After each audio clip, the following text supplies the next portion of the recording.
എല്ലാവർക്കും പുതുവത്സരാശംസകൾ.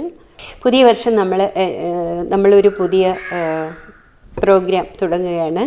കാരണം എൻ്റെ കുറച്ച് ജ്യോതിഷപരമായ അറിവുകൾ നിങ്ങളുമായിട്ട് ഷെയർ ചെയ്യണമെന്ന് വിചാരിക്കുന്നു.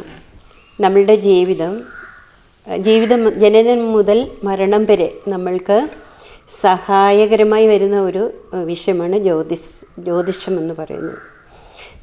ജ്യോതിഷം എന്ന് പറഞ്ഞാൽ ജ്യോതിസ് അല്ലെങ്കിൽ പ്രകാശം. ആ പ്രകാശം നമ്മളെ പറ്റിയുള്ള ഒരു അറിവ് നമുക്ക് തരുന്ന ഒരു ശാസ്ത്രമാണ്.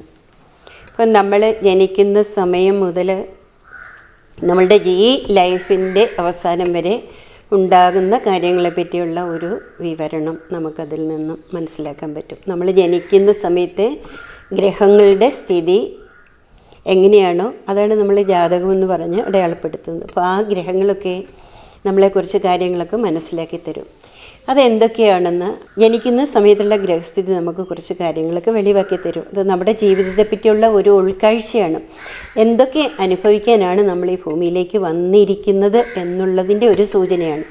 നമ്മളുടെ ഓരോ ലൈഫും ജന്മങ്ങളും നമ്മൾക്ക് എക്സ്പീരിയൻസ് ചെയ്യാനുള്ളതാണ്. ജീവിതം നമ്മൾ അനുഭവങ്ങളിൽ കൂടി കടന്നുപോയി നമ്മൾ പാഠങ്ങൾ പഠിക്കുകയാണ്. ഓരോ പാഠങ്ങൾ പഠിച്ച് നമ്മൾ ഏത് സോഴ്സിൽ നിന്ന് വന്നോ ആ സോഴ്സിലേക്ക് തിരിച്ചെത്തുക എന്നുള്ളതാണ് ജീവിതത്തിൻ്റെ ഉദ്ദേശ ലക്ഷ്യം.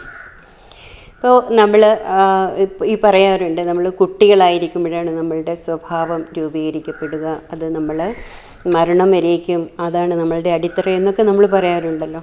പക്ഷേ ഈ എങ്ങനെയുള്ള ഒരു സാഹചര്യത്തിൽ നമ്മൾ പോയി ജനിക്കണം എന്ന് തീരുമാനിക്കപ്പെടുന്നത് നമ്മളുടെ പൂർവ്വകർമ്മങ്ങളാണ്.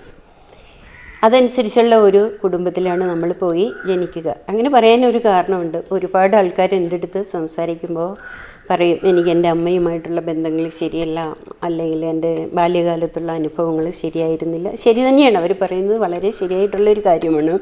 പക്ഷേ ആ അനുഭവങ്ങളിൽ നിന്ന് അവർക്ക് പുറത്തു വരാൻ പറ്റുന്നില്ല. വളരെയേറെ അവരെ ആ അനുഭവങ്ങൾ ഹോണ്ട് ചെയ്തുകൊണ്ടിരിക്കുന്നു.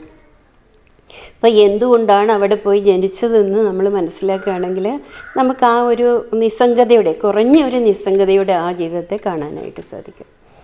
നമ്മളുടെ ജനിക്കാനുള്ള തീരുമാനം, എവിടെ പോയി എപ്പോൾ ജനിക്കണം, ഏത് തരത്തിലുള്ള അച്ഛനും അമ്മയ്ക്കും ആയിരിക്കണം നമ്മൾ ജനിക്കുക എന്നൊക്കെ നിശ്ചയിക്കപ്പെട്ട കാര്യങ്ങളാണ്. അത് വേറെ ആരുമല്ല നിശ്ചയിക്കുന്നത്, നമ്മൾ തന്നെയാണ്. നമ്മളാണ് അവരെ ചൂസ് ചെയ്യുന്നത്. അപ്പം നമ്മളുടെ ജീവിതത്തിൽ അവസാനം വരെ നമ്മൾ ചെയ്യുന്ന കർമ്മങ്ങൾ നമ്മുടെ പ്രാണോർജ്ജത്തിൻ്റെ സ്വഭാവം അല്ലെങ്കിൽ നമ്മുടെ DNA ഘടന അതൊക്കെ അനുസരിച്ചാണ്. പക്ഷെ അതൊക്കെ നിശ്ചയിക്കപ്പെട്ടിട്ടാണ് അവിടെ ഒരു സ്ഥലത്ത് നമ്മൾ പോയി ജനിക്കുന്നത്. പിന്നെ ആ അനുഭവങ്ങളുമായിട്ട് നമ്മൾ അന്നുണ്ടാകുന്ന മുറിവുകൾ, വേദനകളൊക്കെ നമ്മളെ ജീവിത അവസാനം വരെ കൊണ്ടു നടക്കുക എന്നുള്ളതൊരു വേദനാജനകമായ കാര്യമാണ്. അതിനെപ്പറ്റി ഒരു ഉൾക്കാഴ്ച നമുക്ക് ഉണ്ടായിക്കഴിഞ്ഞാൽ നമുക്ക് ആ നിസ്സംഗതയോടെ, മുന്നേ സൂചിപ്പിച്ചതുപോലെ നിസ്സംഗതയോടെ നമുക്ക് ആ കാര്യത്തെ കാണാൻ പറ്റും. അതാണ് ജ്യോതിഷം നമുക്ക് കാണിച്ചു തരുന്നത്. എന്താണ് നമ്മുടെ ജീവിതത്തിൽ അനുഭവിക്കാൻ പോകുന്നത്. അതായത് മഴയുണ്ടാകും എന്നുള്ളത് പ്രകൃതി നിയമമാണ്. പക്ഷേ നമുക്ക് മഴയെ മാറ്റി നിർത്താൻ പറ്റില്ലല്ലോ. ഒരു കുട കരുതുക എന്നുള്ളത് നമ്മുടെ ചോയ്സാണ്. അതുപോലെ GPS ഇട്ട് നമ്മൾ യാത്ര ചെയ്യുമ്പോൾ നമുക്ക് കുറച്ചുകൂടെ യാത്ര സുഗമമാകുന്നത് പോലെ നമ്മളെ സഹായിക്കുന്ന ഒരു ശാസ്ത്രമാണ് അസ്ട്രോളജി എന്ന് പറയുന്നത്.